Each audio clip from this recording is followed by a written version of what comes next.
All right. So today we're talking about investing in yourself and investing in your running. Because if you want to improve in any area of your life, you need to invest either your time or your money or both. And one of the things that we see so many people thinking when it comes to running is that running should be easy and running is free. And so today what we want to talk about is two categories of investments of investing your time into your running and then investing your money into your running, and what we think are mandatory investments on both sides and what we think are optional investments on both sides. Yeah, I think that's going to be really interesting because this is like our take. And then just because this is what we think are necessarily mandatory versus optional does not mean they necessarily fall into the optional category for you.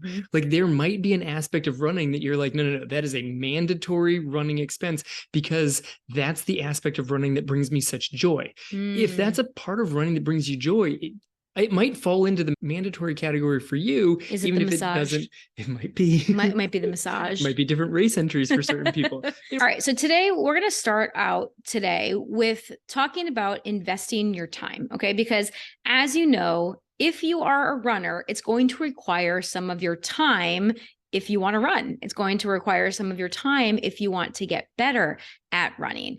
And if you think that you should be making faster progress, or if you think that progress is linear, that can lead to a lot of frustration and disappointment. So instead of thinking that you need to be making fast progress, instead of thinking that you need to be making linear progress, where, the amount of effort that you put in is going to automatically give you the results that you want, we want you to start thinking about this a little bit differently. Okay. So let's first talk about mandatory time investments in your running. So number one, your training time. You need to spend time, obviously, running.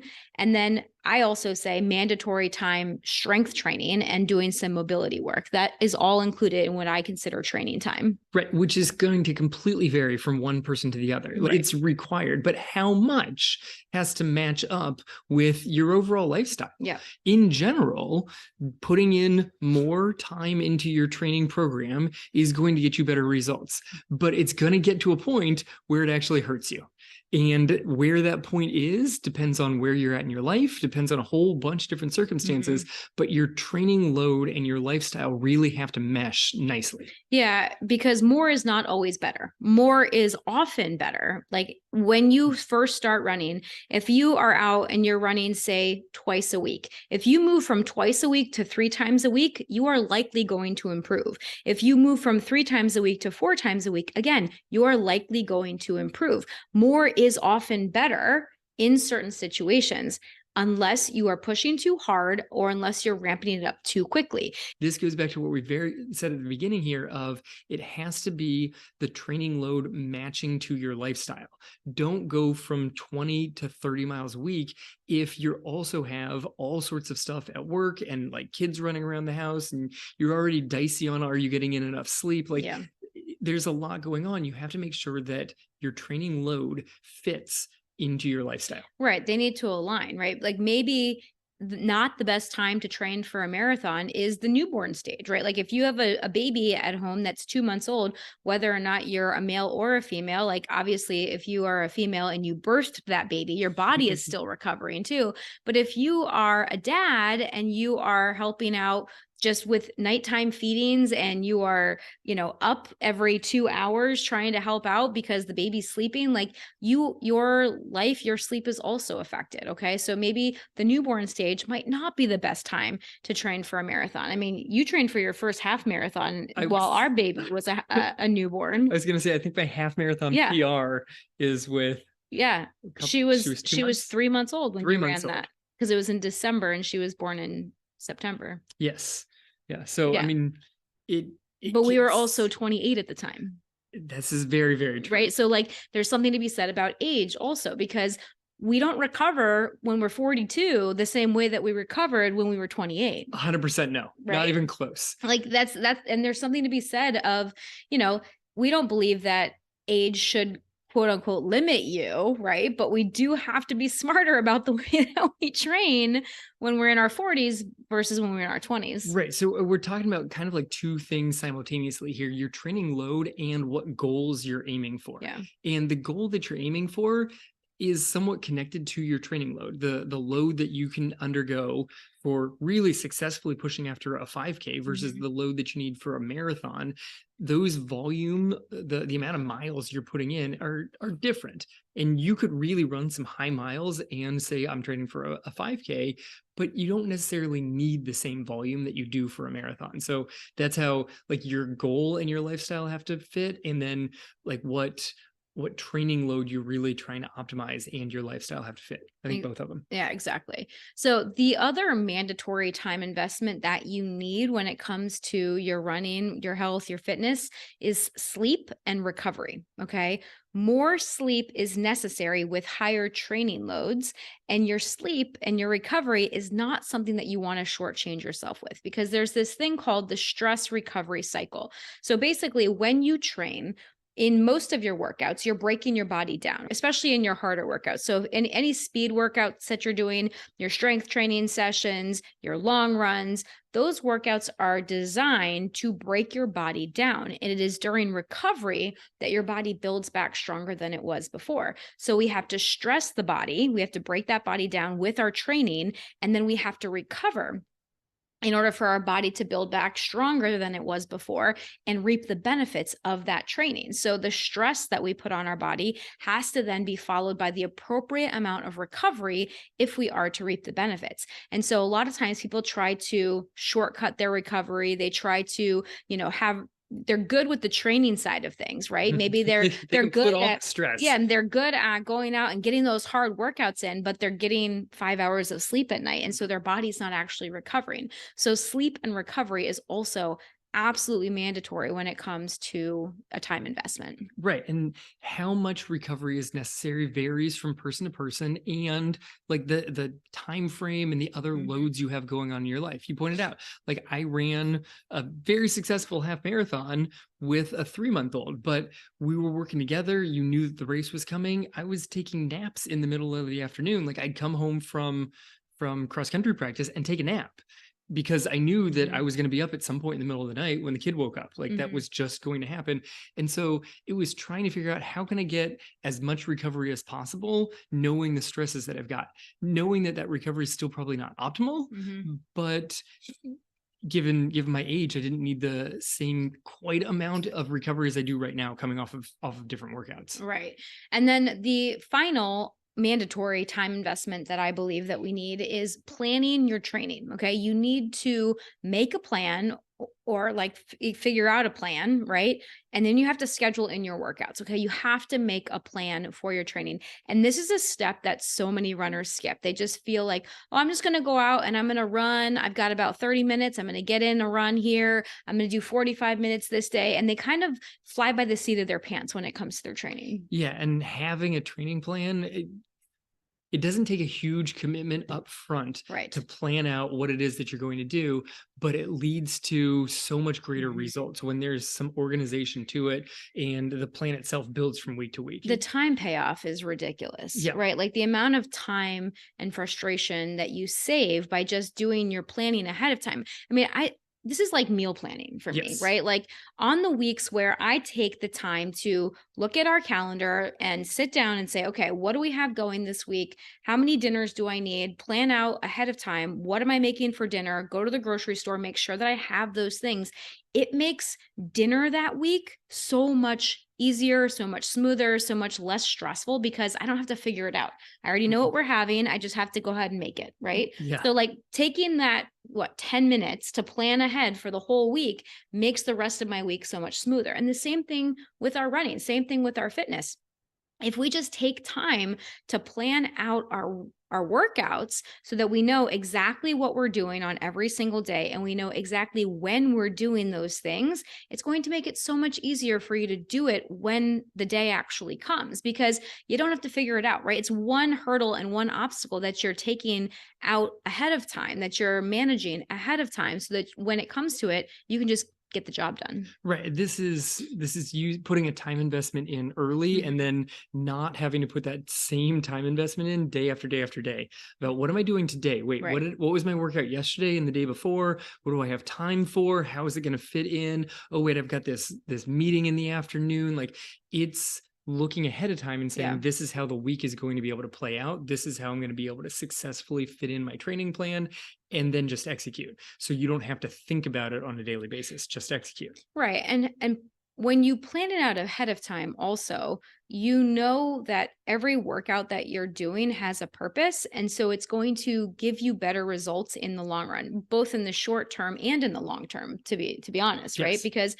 you know that your workouts are designed with a goal in mind, right? And maybe that goal for you right now is just being in good shape. Maybe it's just being fit. And we have on many other podcasts encouraged everyone to have more specific goals. But if you don't right now, that's okay. Like if your goal is to get stronger, if your goal is to, just be really fit and good shape, that's what my goal is a lot of times. Okay. I'm not one of those runners that has to have a race on the calendar. I'm not one that loves racing so much. I like racing. Racing's fine, but I don't need to do a lot of races. Like I just like being in good shape and getting faster, challenging myself with workouts, making sure that I am hitting various aspects of my fitness, but I plan that out ahead of time because it's just better that I know what I'm doing. Yeah. I mean, I like having some races on there. Yeah. I haven't had one on the calendar in a little while. It's kind of, it goes into the optional time investment actually, because one of the things that you can spend time on that you don't need to beyond researching training plans is researching various races instead of just picking one. Like they're kind of connected. Yeah, just pick one. Figuring out a training plan, picking it, and then that's your schedule. Right. Pick a race, pick it, and then that's going to be the race that you go for instead of being like, I mean, there's this option, but maybe I'll do that one, or maybe I'll do that one. Then you're not really committed to anything. And you constantly have to reevaluate, like, am I training correctly based off of the possibility of these 4 different races and I haven't signed up for any of them? Are you talking to yourself right Possibly. now? Okay. All right. So let's just go into these optional time investments. Optional time investments. Okay. So those were our mandatory ones. So training time, sleep and recovery, and then planning your training. You need to have those 3 things if you want to get results, if you want to see progress in your running. Now, optional time investments. So there's some nuance here. Okay. So the first thing we want to talk about is researching training plans. Okay. There are so many options out there. There are free training apps. There are downloadable PDFs. There are paid programs out there. There are a ton of ways for you to find a training plan. So the first thing that I want to tell you is that you should have a training plan. Okay. And you guys know I don't like the word should, but training plans are so beneficial no matter what goal you're working towards, because it just provides structure. It just provides some sort of framework for your training. It provides stability. And stability, yes. Yeah, that framework really helps you figure out what it is that you're going for. But then you have to decide, am I going to follow the training plan that came with my watch or the one that came with my treadmill? Right. Or my phone? Right. And there are so many options out there, and you can spend so much time researching them, trying to figure out which one is right for you. Like, okay, well, this one has me starting at 20 miles a week, which is where I am, but it also has me running 5 days a week, but I only want to run 4. So then I have to adjust, and they're like trying to figure out because it's hard, I think, for a lot of runners to find a training plan that is exactly right for them. Yes, that has exactly the goal they're aiming for and the starting place where they currently are. I mean, I remember this frustration when I first started trying to coach myself for my first marathon. I got a book. It had 3 training plans in the back. You know what they are. They're the easier, they're the moderate, and they're the advanced. And I'm like, well, I don't feel like I'm advanced because I've never done this before. But I looked at the beginner plan and I'm like, I don't want to start with 3 miles a day. Like that's not going to work for me and where I currently am. So like straight off the bat, I got a book. I trusted the book and I looked at the plans in the back and I didn't fit any of them, which is awkward. And then you have to be like, should I find a different plan? Do I adjust these plans? There's a lot of time that you could put into researching so many different options. I stuck with that book and tried to create one. To me, that was my most efficient use of the time. I could have gotten so many more books and tried to see if there was a plan out there that worked better for me. Well, and I think that that's where a lot of people get stuck because they see so many options and they don't know how to filter. Right. And I think that this happens in so many other areas of our life as well. Like it definitely happens in our running. But I mean, think about trying to pick out a recipe for dinner. Like if you have all of the websites on the internet to go from. Yeah. There are millions and millions, maybe billions of recipes out there. Like, who knows how many recipes are out there, right?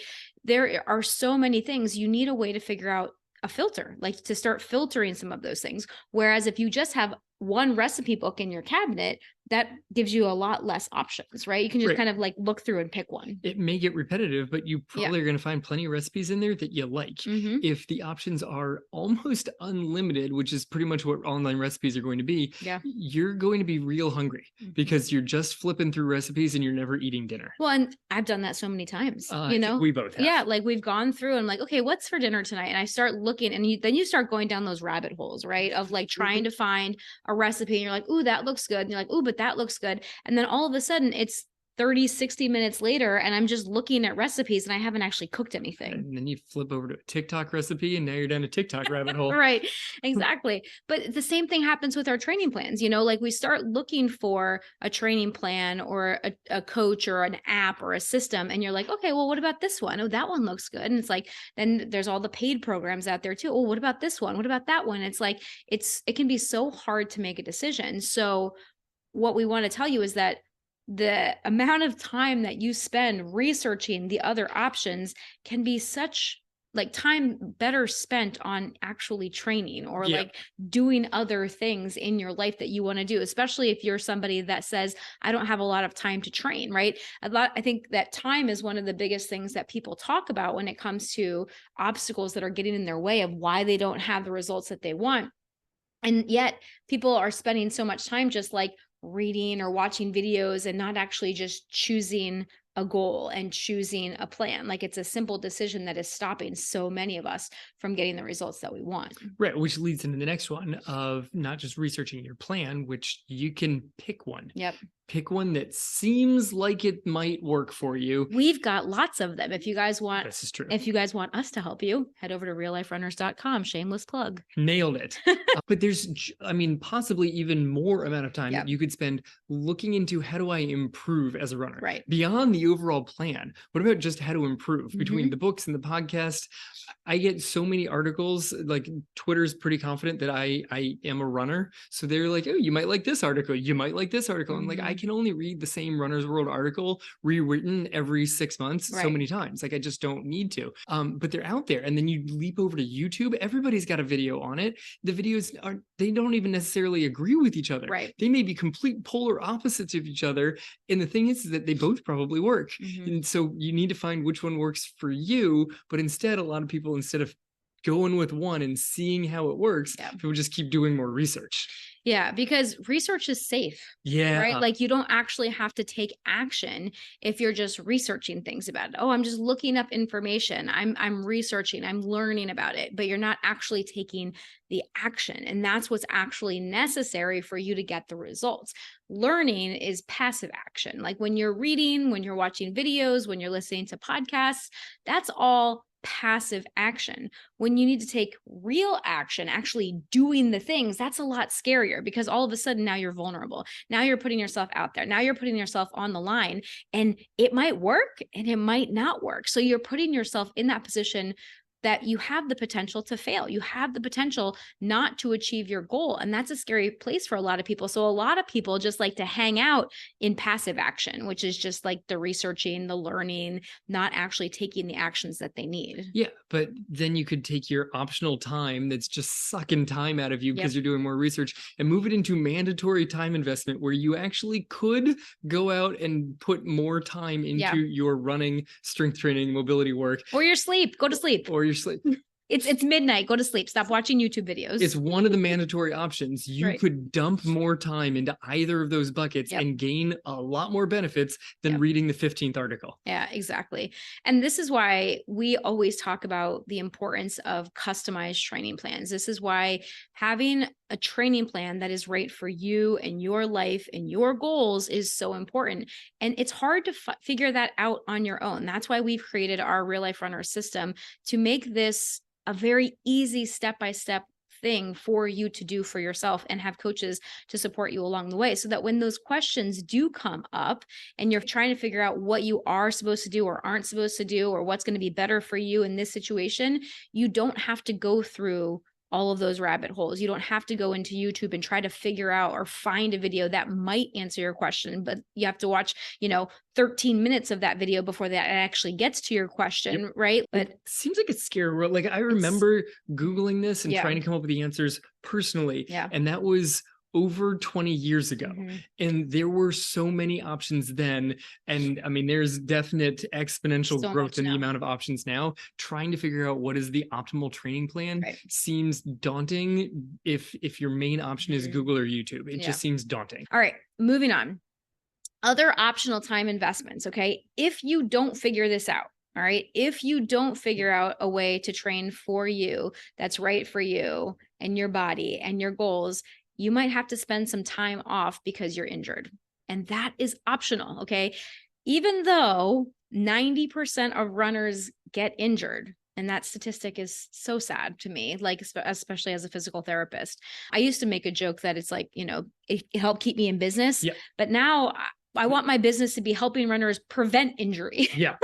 That's the business that I chose to go in, because I don't want to see people hurt all the time. I'd rather teach you how to avoid injury so that you could be out living the active lifestyle and pursuing the goals that are actually important to you versus taking time off for injury.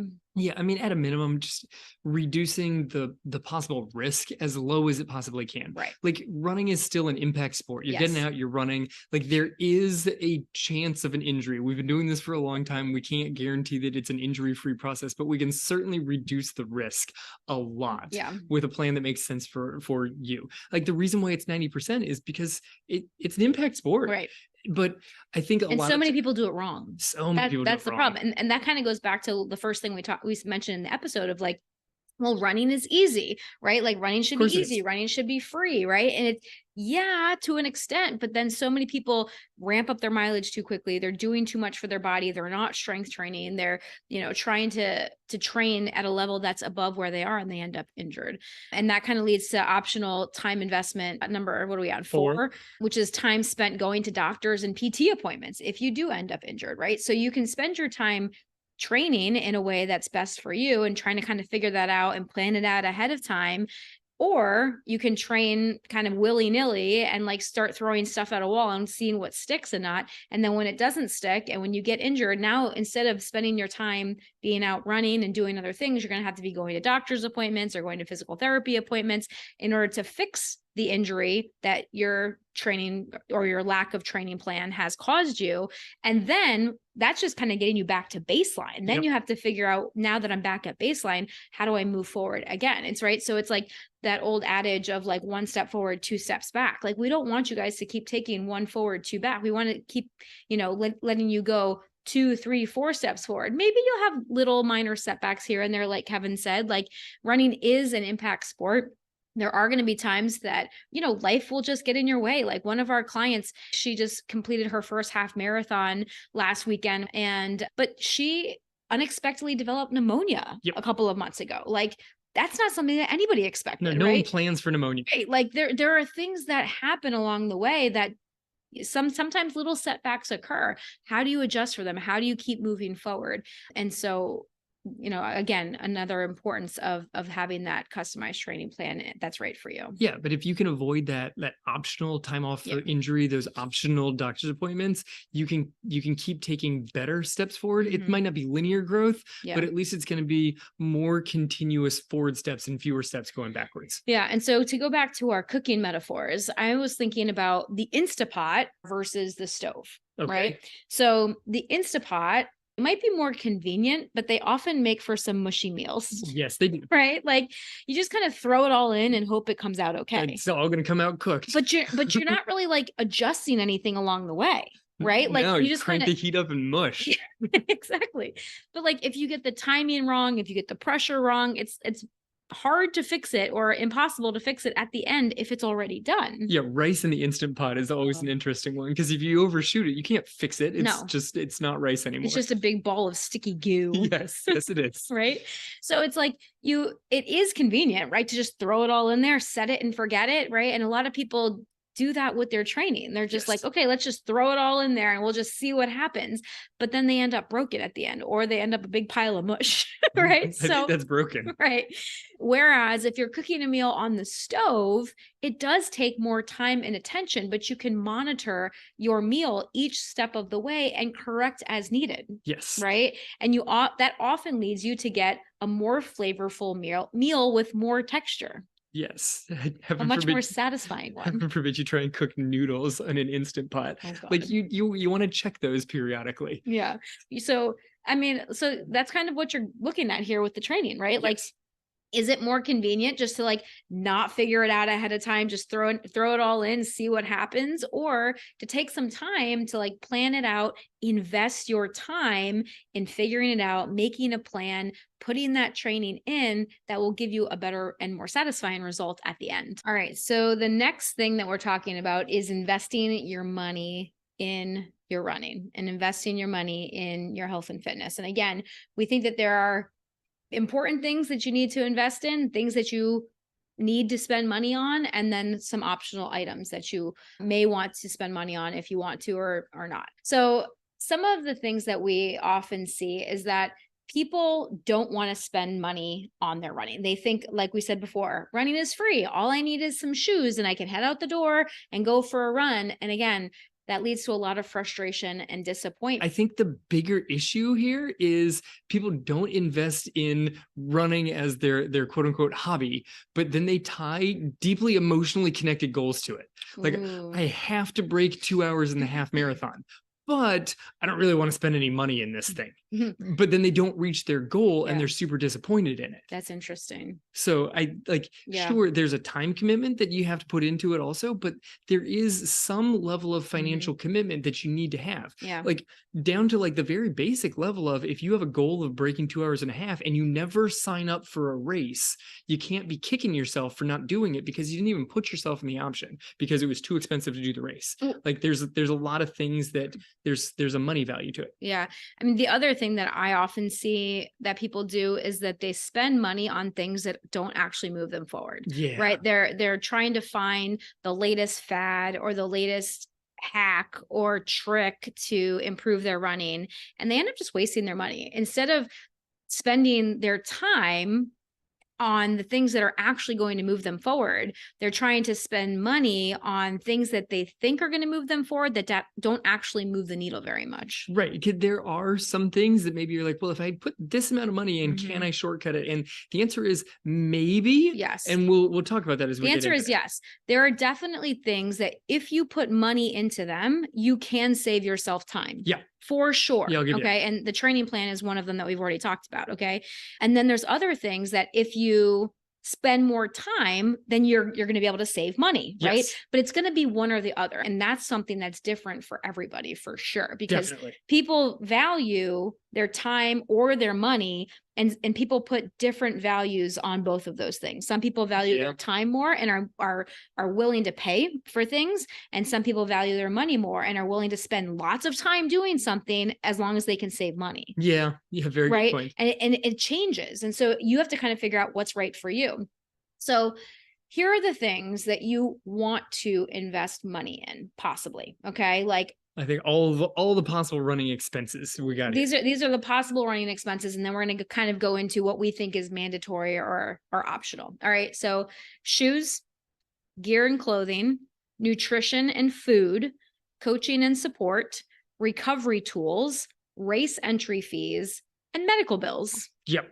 Those are kind of a lot of the big categories that you might, areas where you might spend money. Well, there are lots of areas. You got to find the big ones that are actually going to move the needle. Right. And I think you need proper shoes.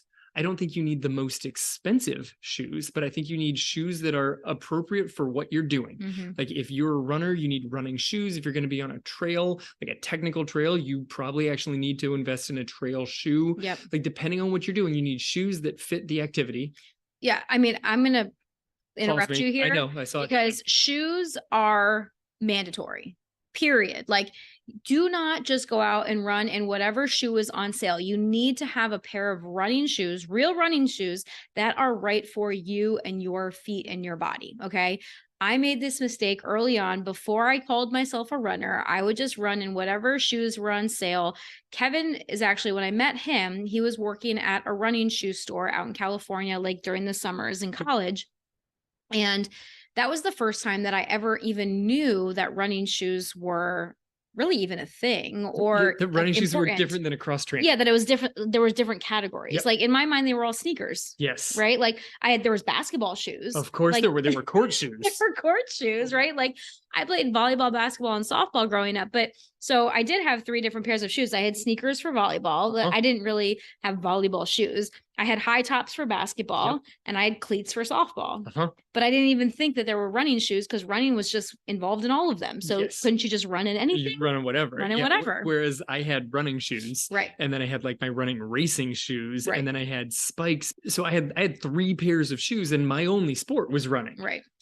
So get yourself a good pair of running shoes, okay? If you have not yet been to a specialty running store, find one in your area. Just go to Google and search up running store near me and go get fitted for real running shoes that are good for you. When you go to these specialty running stores, there will be someone there very often that will watch you walk, watch you run, and then recommend at least a category of shoes that you want to try. Then you can try on different brands to see what feels best on your foot. Running shoes make a huge difference in how running feels and also your risk of injury. Yeah, and don't get intimidated by the specialty running shoe store. Don't worry about how many races that the person selling you shoes has done, how fast they might be. If they're working in a running shoe store, they're doing it because they actually like the running community and are more than willing to welcome you as best as possible into the running community. Working in a running shoe store is not the most high-paying, lucrative job that you could get. So if someone's working there, I promise you they want to help you join the running community in a safe and great process. Okay, other things, all around nutrition. Not like, do I have the exact right gel when I'm off on my long run, but your overall nutrition is a great place to actually spend money in the category of food and nutrition. You need to invest in your overall, what am I putting into my body on a day-to-day basis? Yes, because what you eat on a daily basis matters with how you perform. It matters with how your body feels. And like Kevin said, we're not just talking about what you eat right before, during, and after. When we say nutrition, we mean your overall nutrition. Are you getting enough protein? Are you getting enough carbohydrates? Are you getting quality protein, quality carbohydrates, quality fats into your diet? Are you eating a lot of processed foods, fast foods, those kinds of things? Those are not going to support your running as well as higher quality nutrition. Right. So I think before you dive into any of the what do I eat exactly during a run and trying out various things, which could become an important thing depending on how far you're going out and running, I think that it's much more important to start with your overall nutrition. I think that it's important to get yourself into a generally appropriate running shoe before you start getting the running shoes that have all of the bells and whistles on it. And this is the same thing that I said for years selling shoes. Like my original boss selling running shoes had a shoe on the wall. This dates me for how long I've been selling shoes. There were the shoes, the standard shoes that were $90. And then there were the expensive shoes for $125. Like those were the prices. Yeah. And he tried to sell basically everybody that walked in the door the $90 shoe. And sometimes they'd be like, why would you get me this?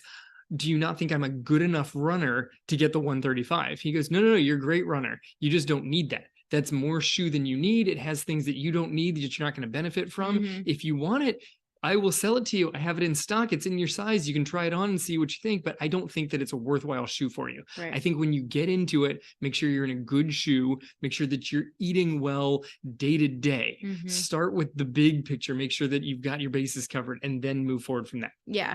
The other category that we kind of skipped over here were gear and clothing. Now, gear and clothing, you can spend a lot of money on specialty running clothing, and it is not necessary. Okay.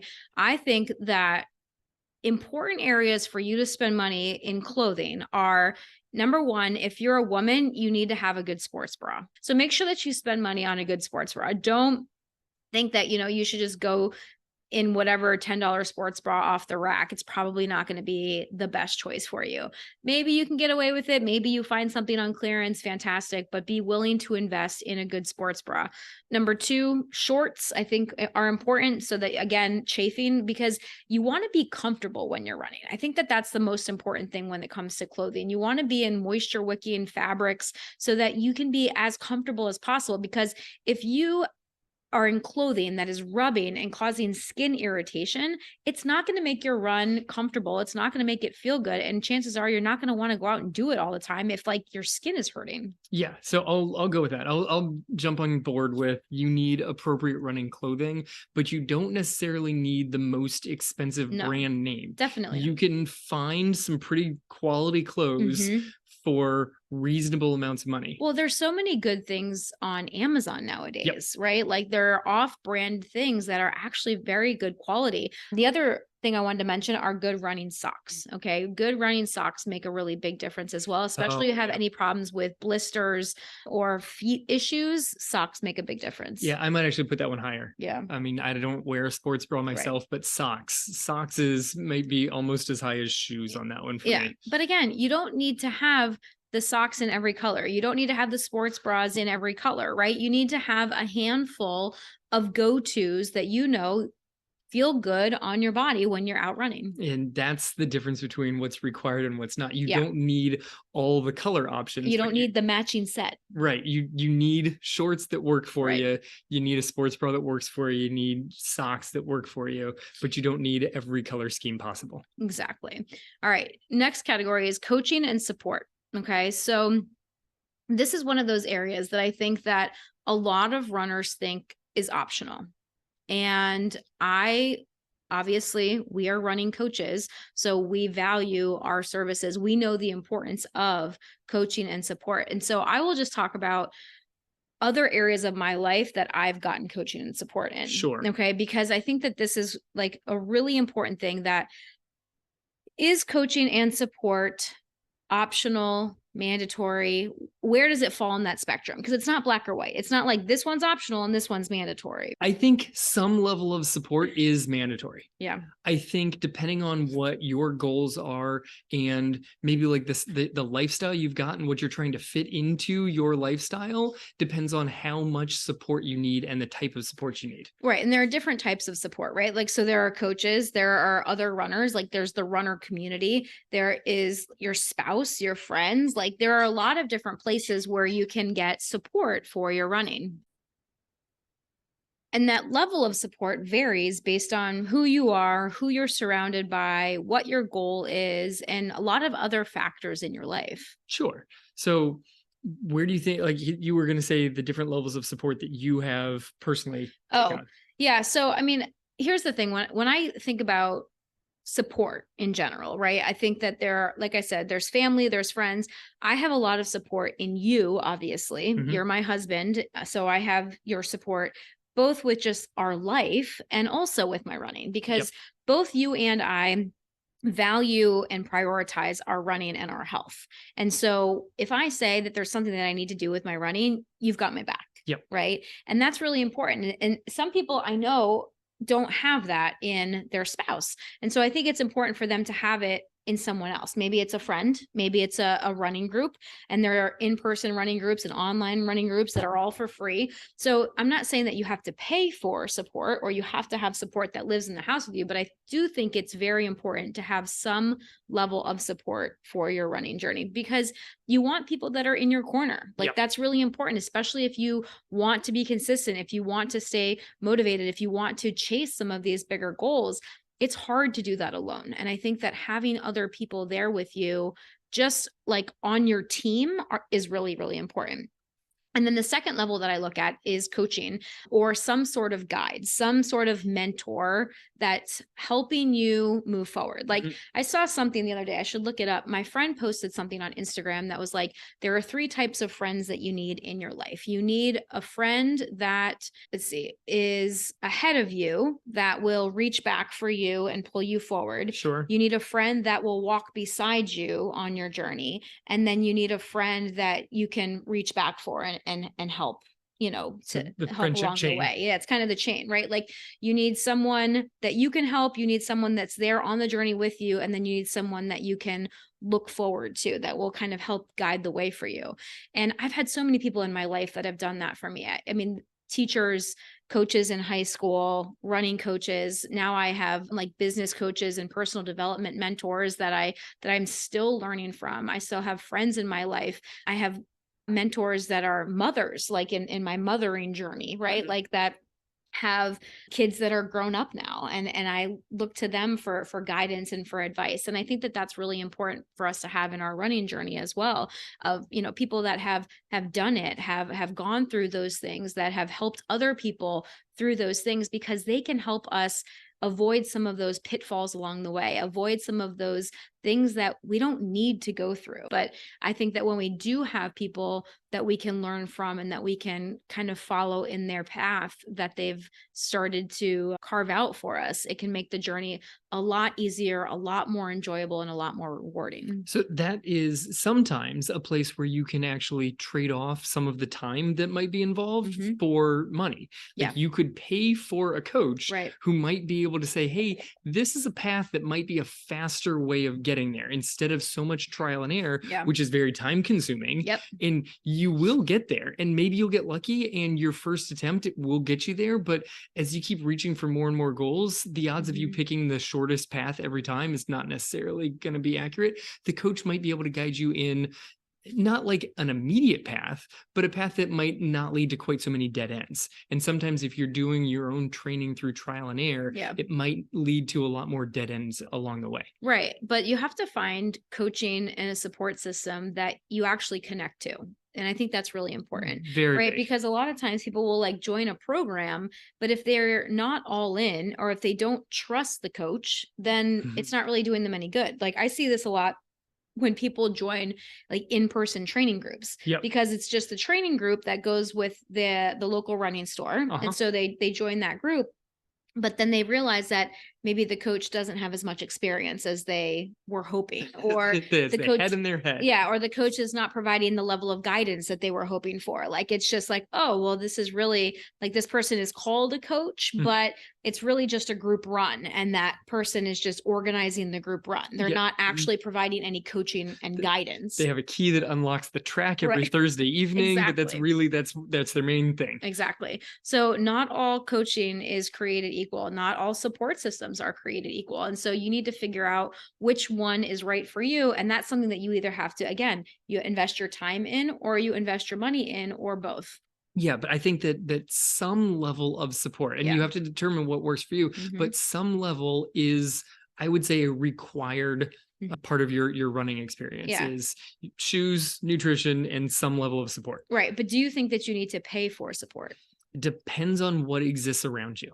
So like I have you in my life as a huge support to my running journey. So you don't have to pay to go see a physical therapist. I don't have to pay for a physical therapist. I don't have to pay for like a strength specialist. Like I might, but I married one instead.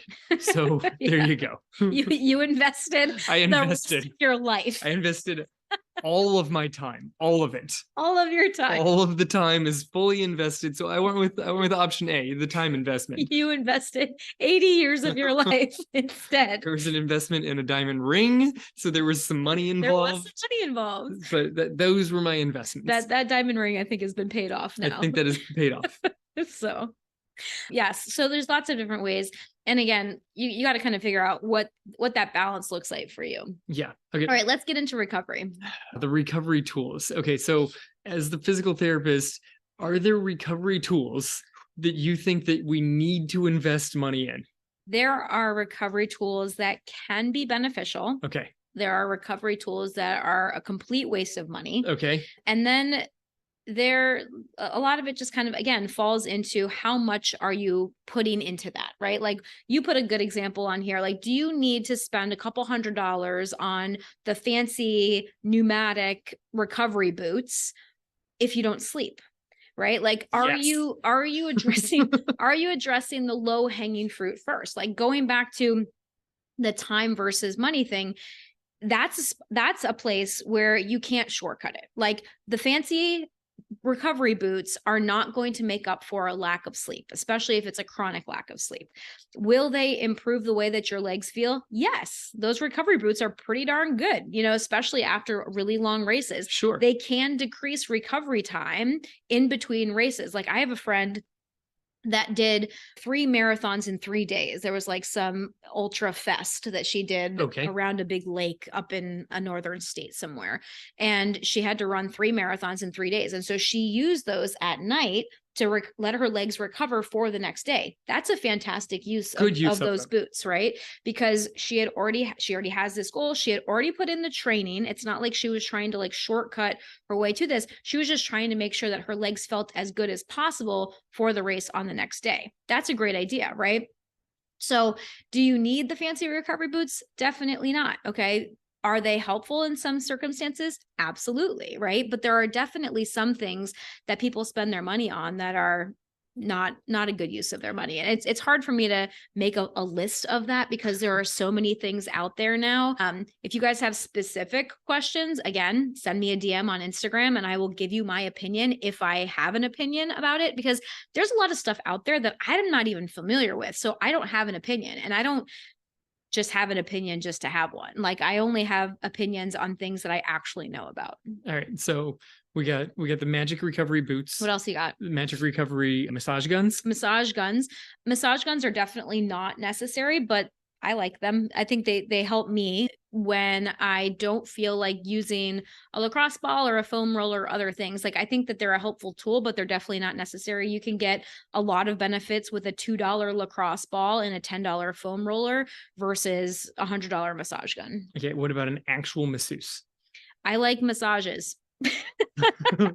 So I think it's a worthwhile thing. But is it a required investment of your money? No, absolutely not. Like, is massage helpful? For some people it is. Like, I like the way massage feels. Do I think that it really improves my performance? Not really. I'm not sure the last time that I had a massage. I don't think massage improves performance. I don't like, and as a physical therapist, like people might say like, oh, but that's part of what you do. Number one, physical therapists are not massage therapists. Oh, but they always want a massage from you until you start. I know, but the massage isn't what actually helps people. It's the exercise that we do in physical therapy that actually helps people get better. Like people think it's the hands-on stuff. It's not the hands-on stuff, guys. It's the exercise. That's what's actually helping you get better.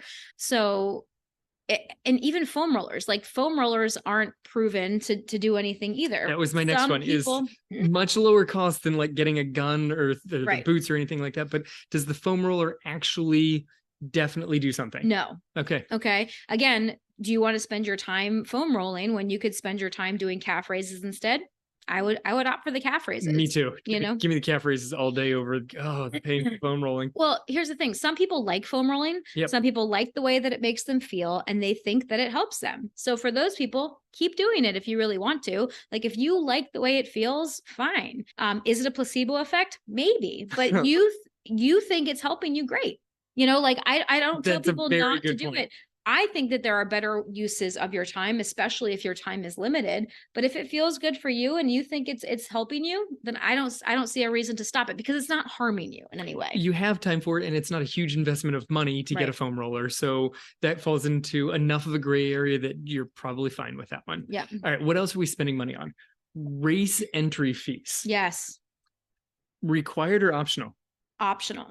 I think races are optional as a runner. I think, like I said earlier in the episode, I'm not a huge racing kind of person. I like races. I think races are fun. I think it's a great way to engage with the community, but I don't think that they're required for you to be a runner. I do think that they're a nice way to challenge yourself, but you can challenge yourself in lots of different ways. Like you can set up a virtual race. Like remember 2020 when there were no races and we were all just running around our neighborhoods and so there's lots of ways that you can challenge yourself that's outside of a race. So I do think that a race is optional. And especially like some of these races that are really expensive, like, is it really important for you to pay $500 to run through Disney World? Or is that money better? It does depend on the person 100%. And I'm not knocking it at all, right? Like if that makes you really happy, for some people, that makes them super happy. Fantastic. That is a great use of your money. For other people, they'd rather spend $500 on something else. Yeah. Yeah, so that's where I was going to go with race entry fees. Is I think I like racing. Yeah. but I don't like spending an enormous amount of money on entry fees. So I race less than I would if I was like, just throw money at the race entry fees. This would be fantastic. Yeah. So I like to pick and choose my races. And I would probably not aim for the races that, in my opinion, are unnecessarily expensive. Okay. So if money wasn't a thing, like if you had an unlimited race budget, that did not cut into our family budget at all, like there was just this unlimited well of race money. Do you think you'd race a lot more? Yeah, no, definitely. Yeah.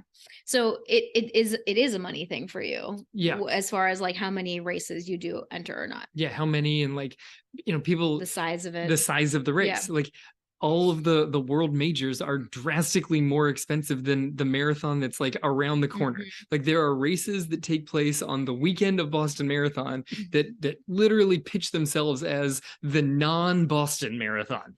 And the race entry fee is probably like 10% of the cost of getting into Boston, let alone qualifying for Boston. Like what the time and the money investment into some of these world majors, just because they can charge that much, into the same as Disney and some of these other destination races, because they can charge that much. And I'm right with you. If you really do think that you're going to get the enjoyment out of that experience, then go for it.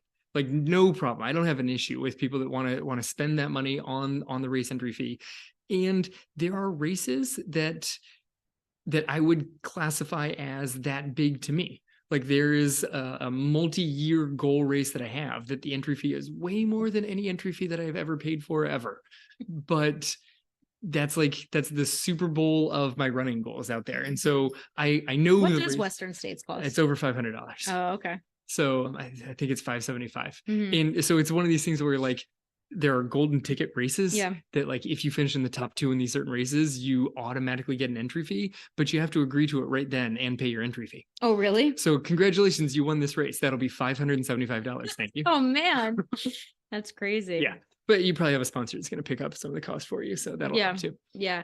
But I think that it's interesting though, when people choose to pay the high entry fees for a race, but then not want to pay for a training plan for that race. Yeah. That's where I kind of pause. And I'm like, so what you're saying is that, the 2 hours, 3 hours, 4 hours, 5 hours, however long it's going to take you to run that race that you're signing up for. Yep. You're willing to pay $500, $200, whatever it is, whatever amount that is for that race, but you're not willing to pay the same amount of money for the 3 months of training that are going to get you to that race safely. Right. That's interesting to me. That's where the interest comes in, is how much people will pay to put themselves into a race, but not to put themselves into what I think is the best setup for the race. Yeah. The best chance for success and enjoyment of the race. Because going to the amazing destination race and dragging yourself through 13 or 26 miles of it is going to be much less enjoyable than setting yourself up for success and enjoyment of that. Right. Yeah.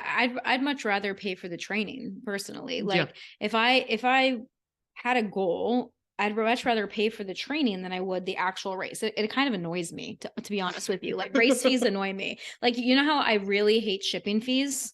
Race fees are kind of the same way. Like they annoy me. Yes. Especially when there's a service fee that's tacked on at the end. Yes. It's only like $7. Yep. Like, I'm like, come on, really? Yes. The like sign up fee. Come on. Like I can't sign up for your race without this website and you're going to tack on a fee. Like that is annoying to me. Agreed. But it's one of those annoyances. Yeah. It's like, it's a required annoyance. Right. So I would personally much rather pay for the months of coaching and support that would prepare me for that race versus the actual race itself. All right. Excellent. Excellent discussion on that one. Things that you might need to invest your money in: medical costs. Okay. I think that this kind of goes back to the time spent at the doctor's office, of trying to avoid the money spent at the doctor's office. Yeah. If you can appropriately spend money into, proper training and proper shoes, proper recovery and things of this nature, you might be able to chop the money spent on medical costs. Yeah. And again, it it goes back to that whole conversation of proactive versus reactive also. Nice. Right? There are people that will go to a physical therapist proactively, which I think is fantastic, right? They'll go have a session. They'll say, I'd like an evaluation or get a running evaluation. Let me know where my weaknesses are so that I know what exercises that I can use to target those areas so that I don't end up with a running injury. I think that's a great way to spend your money versus, okay, here's this ache and pain that I've been ignoring for the past couple of weeks. Now I'm going to have to go see a physical therapist. Now I have to go 3 times a week for the next 4 weeks and, try to deal with this. You're going to end up spending a lot more money in the long run. Even if insurance does pay for it, those copays keep getting higher and higher. And a lot of they just keep adding up. And a lot of the PT places out there aren't even taking a lot of the insurances anymore. People are going to end up paying a lot more in cash, especially if they're trying to go to any sort of specialist or sports physical therapist, because the PTs aren't getting reimbursed from the insurances well enough. So a lot of them are moving towards like a cash-based system.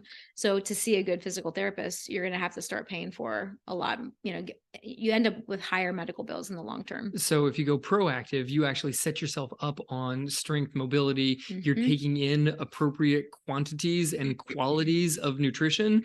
You have a training plan that makes the most sense for you. Maybe you got that from a support staff that included a coach that you're actually paying for. You might be able to chop the medical expenses. Completely. Yeah. Right. Well, and not to mention the medical bills down the road.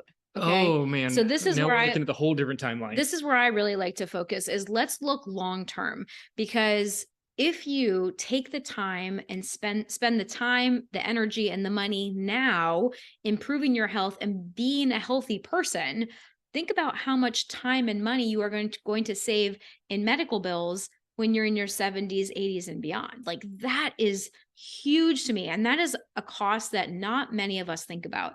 I think about it because I was in the medical field, right? So I saw all of the people that were weak and had chronic illnesses and chronic aches and pains that had to come see me 3 times a week. And then they had to go to their rheumatologist and they had to go to their endocrinologist and their cardiologist and their orthopedist. Like, there are people that spend their entire weeks going to doctor's appointments. And that is not a life I want to live. So I would much rather spend the time and the money now when I'm in my 40s and then when I get into my 50s and my 60s, I'm going to pay for the support I need to keep my body moving well, getting strong, being healthy, so that I don't have to spend my time and money paying doctors and going to doctor's appointments when I'm older. Right. So this is like combining time and money investments currently to avoid time and money investments later that you don't want to actually put any of that time and money into on those later investments. Those don't seem to avoid all of that. Yeah. Right. And like, can I avoid all of it? Who knows? Right. Because there are things that sometimes we can't control, right? We don't have full 100% control over, but I think a lot of those are less than we think they are. I think that we have a lot more control than we think. I think we have a lot more control over our health and our long-term outcomes than we think we do. Excellent. And I think part of that is trying to avoid some of these, I can just use money and shortcut my way to quick fixes. The whole idea that instead of having like a nice training plan, why don't I just get the magic shoes? And then I can I can leap ahead in my training. Instead of making sure that I'm recovering enough and sleeping and fueling, why don't I just get this recovery supplement and these recovery boots, and then I'll have my like barometric chamber that I sleep in at night, because I only sleep 2 hours, but I do it in this like pressurized chamber.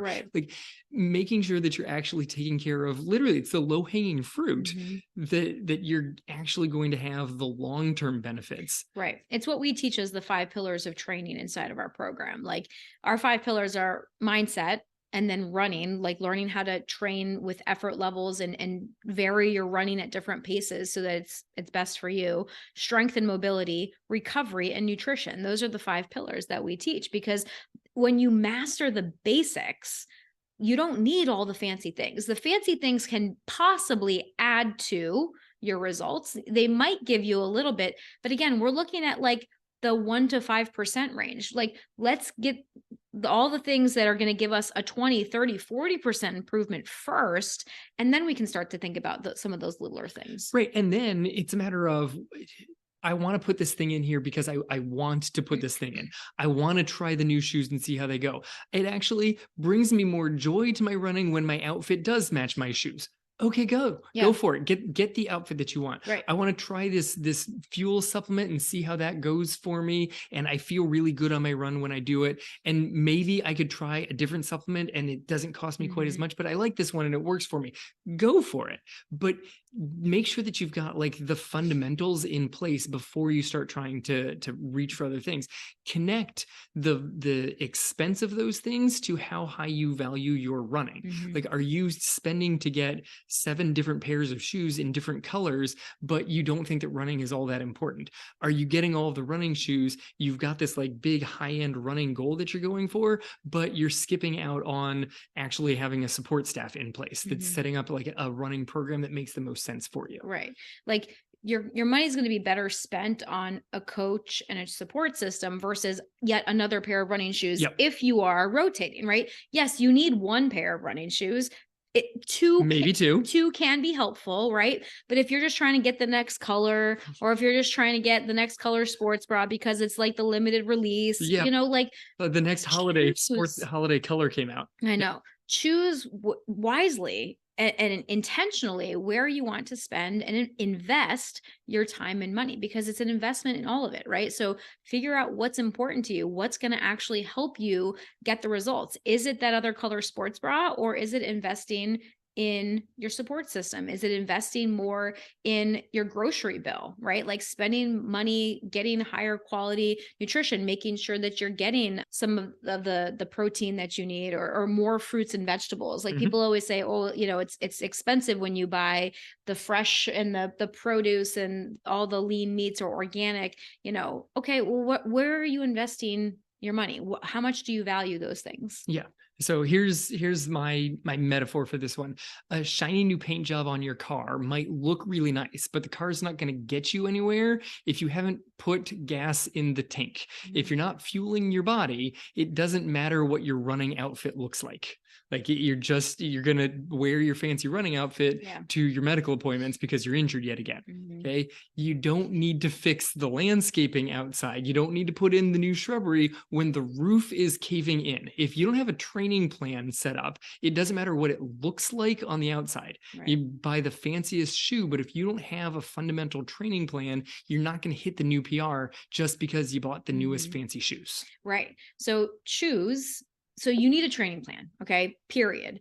You can choose if you want to invest your time figuring that out on your own, or if you want to invest money and try to find someone that can help you with that, okay? All of these things, right? Shoes, you can't really invest time in shoes. You have to invest your money in shoes, right? So there are things that you have to invest money in. There are things that you have to invest time in. And then there's a large spectrum of like some time and some money, and you can kind of figure out which direction you'd rather go in for those things. Right. And I think what's important here is that you get to decide. So you actually can pay attention to, am I trying to shortcut this? Would it be beneficial to me to put more money into this?